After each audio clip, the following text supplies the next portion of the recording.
Do you want to hear a story? Great. I'm Sophia Roxanne Brown, and I'm going to read you Mary Shelley's Frankenstein, or The Modern Prometheus. Now, if you have enjoyed an audiobook with me before, you'll know that it's a casual experience.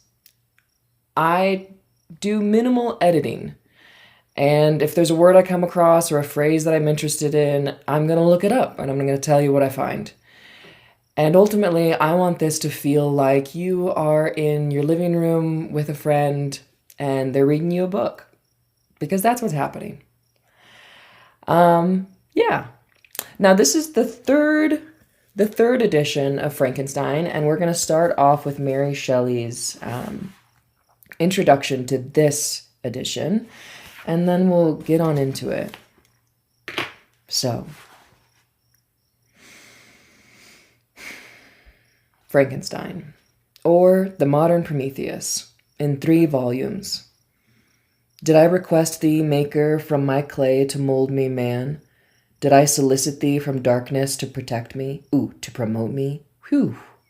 Let's read that again. Paradise Lost. She references Paradise Lost so much in this book.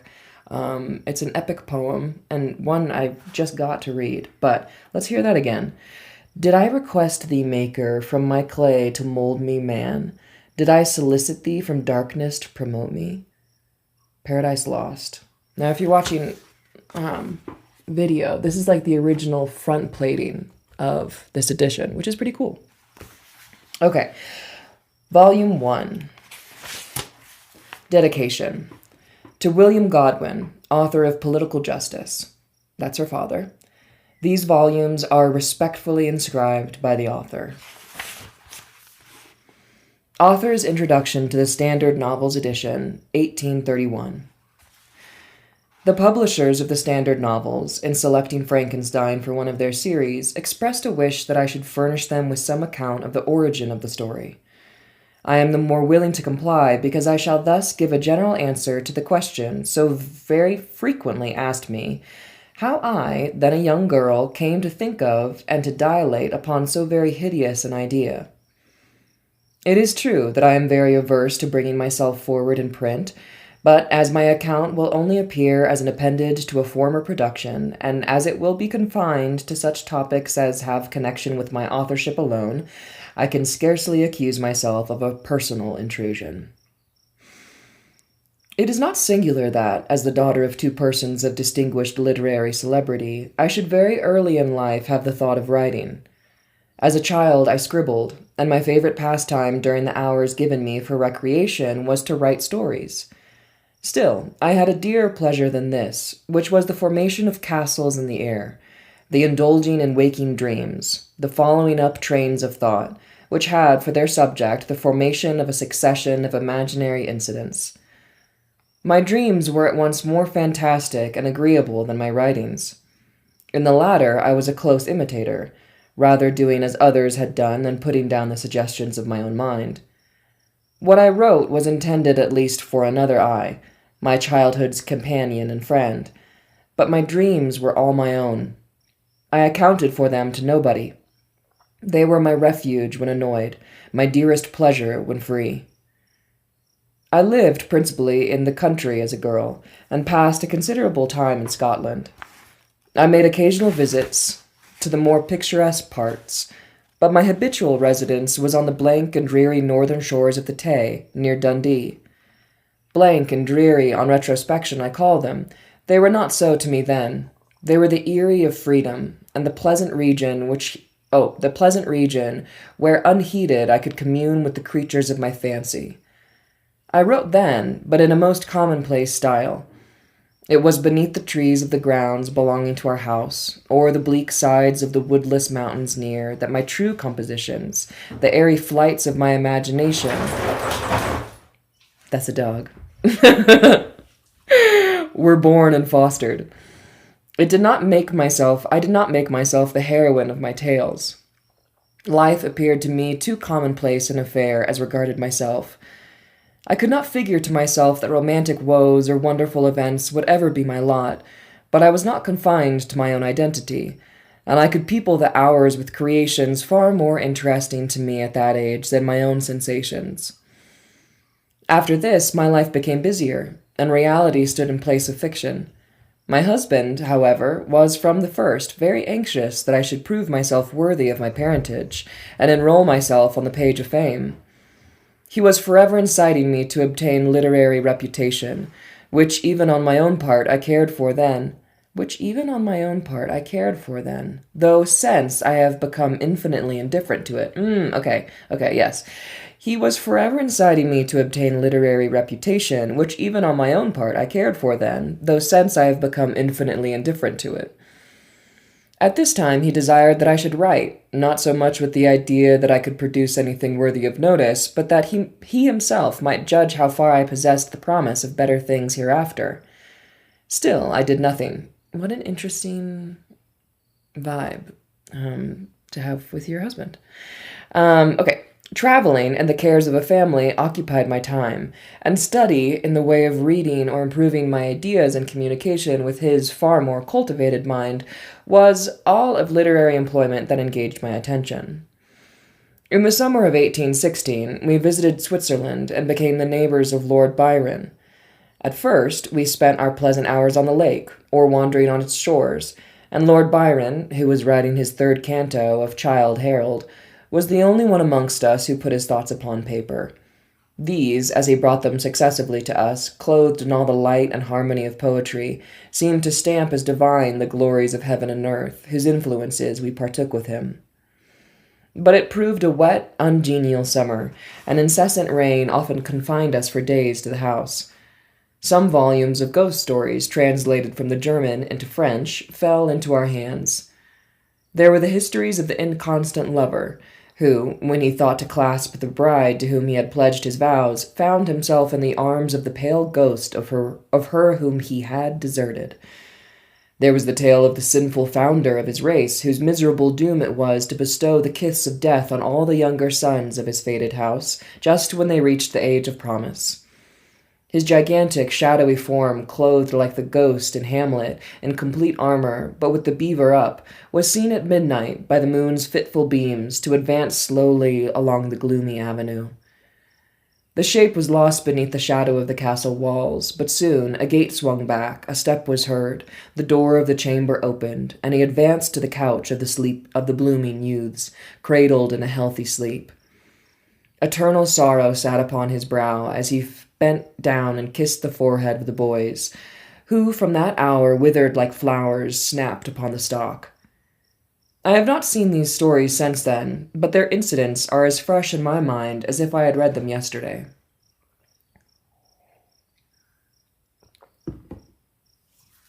"We will each write a ghost story," said Lord Byron, and his proposition was acceded to. There were 4 of us. The noble author began a tale, a fragment of which he printed at the end of his poem Mazeppa. Shelley, her husband, more apt to embody ideas and sentiments in the radiance of brilliant imagery and in the music of the most melodious verse that adorns our language than to invent the machinery of a story, commenced one founded on the experience of his early life. Poor Polidori had some terrible idea about a skull-headed lady who was so punished for peeping through a keyhole, what to see, I forget, something very shocking and wrong, of course, but when she was reduced to a worse condition than the renowned Tom of Coventry, which is Peeping Tom. That's like okay, whatever. Yeah, you hear Peeping Tom, it's like from a story. Okay, this is Tom of Coventry, aka Peeping Tom. He did not know what to do with her, and was obliged to dispatch her to the tomb of the Capulets, the only place for which she was fitted, which feels like a really messy story that he just tried to tell there. Okay. The illustrious poets, also, annoyed by the platitude of prose, speedily relinquished their uncongenial task. I busied myself to think of a story to rival those which had excited us to this task, one which would speak to the mysterious fears of our nature and awaken thrilling horror, one to make the reader dread to look around, to curdle the blood, and to quicken the beatings of the heart. If I did not accomplish these things, my ghost story would be unworthy of its name. I thought and pondered, vainly. I felt that blank incapability of invention, which is the greatest misery of authorship, when dull nothing replies to our anxious invocations. Have you thought of a story? I was asked each morning, and each morning I was forced to reply with a mortifying negative. Everything must have a beginning, to speak in Sanchian phrase. Now that's great. Okay, now one great thing about this edition, about like the Penguin Classics, is that they have appendices in the back. So there's like, little tiny numbers next to certain phrases or words. And just like this one, we can flip to the back and find out what she's referencing. Because, people were reading different things than they read now, and they're making references that I don't know off the top of my head.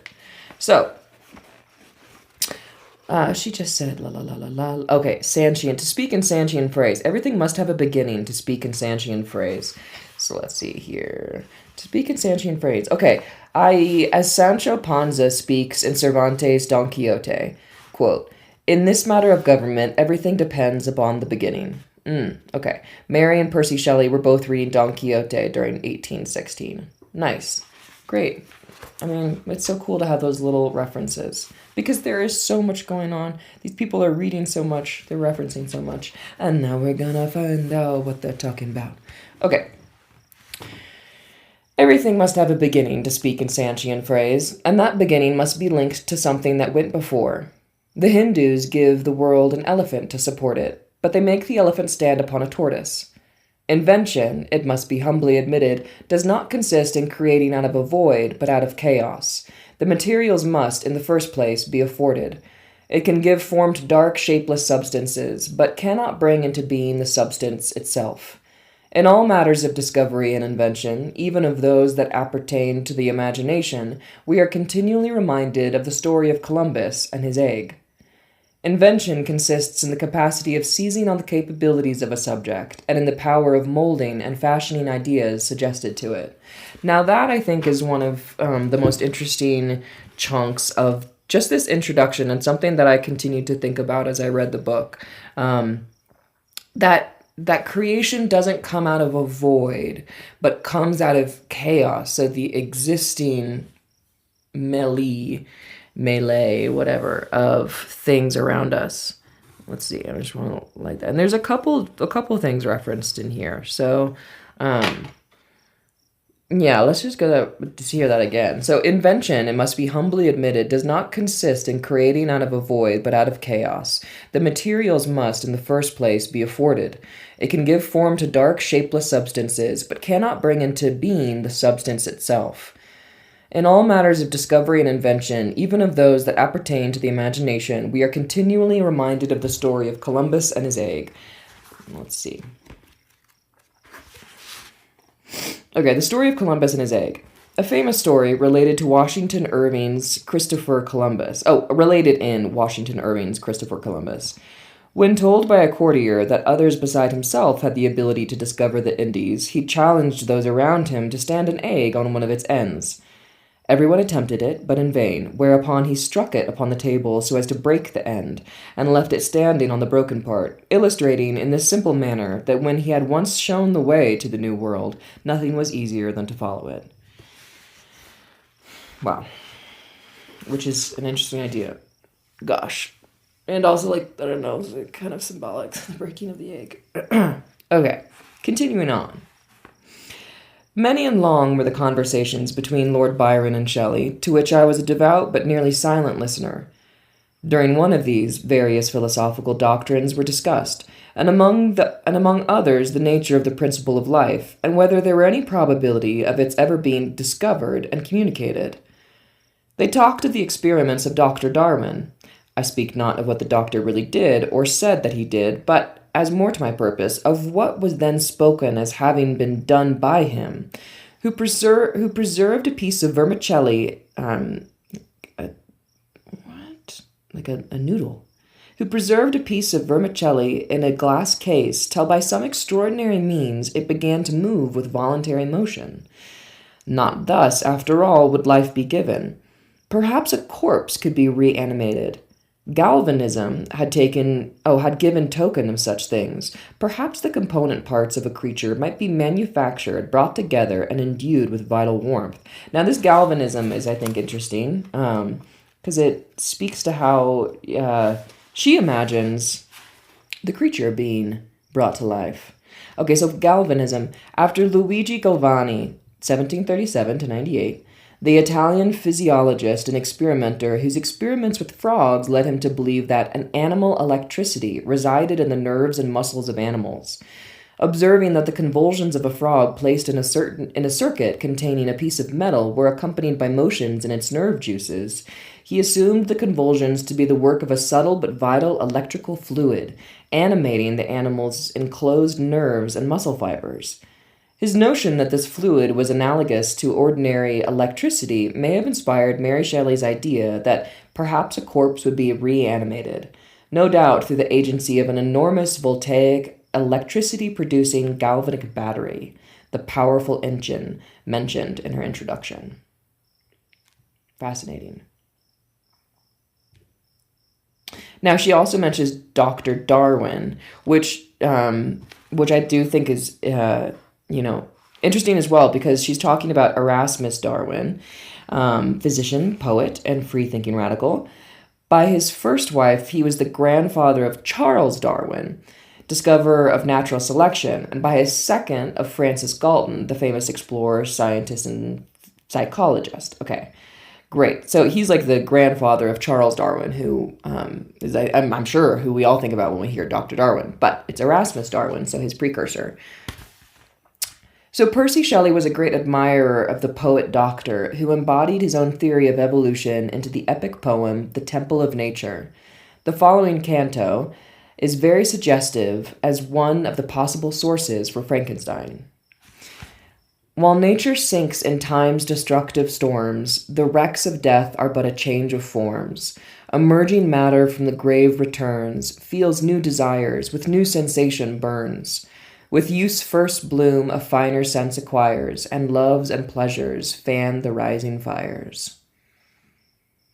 Interesting. While nature sinks in time's destructive storms, the wrecks of death are but a change of forms.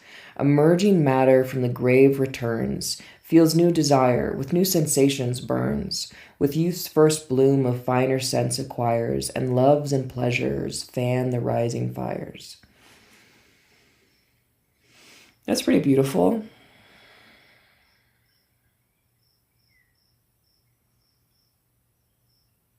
Yeah, to me it speaks to the cyclical nature of life. Nothing's ever really gone dead. No energy really disappears. Okay, so to get back to it, Lord Byron, Percy Shelley, her husband, and Mary Shelley are all sitting together having this conversation about philosophies and life and the possibility of the possibilities. Okay, so night waned upon this talk, and even the witching hour had gone by before we retired to rest. When I placed my head on my pillow, I did not sleep, nor could I be said to think. My imagination, unbidden, possessed and guided me, gifting the successive images that arose in my mind with a vividness far beyond the usual bounds of reverie. I saw, with shut eyes but acute mental vision, I saw the pale student of unhallowed arts kneeling beside the thing he had put together. I saw the hideous phantasm of a man stretched out, and then, on the working of some powerful engine, show signs of life, and stir with an uneasy, half-vital motion. Frightful must it be, for supremely frightful would be the effect of any human endeavor to mock the stupendous mechanism of the Creator of the world. His success would terrify the artist. He would rush away from his odious handiwork, horror-stricken.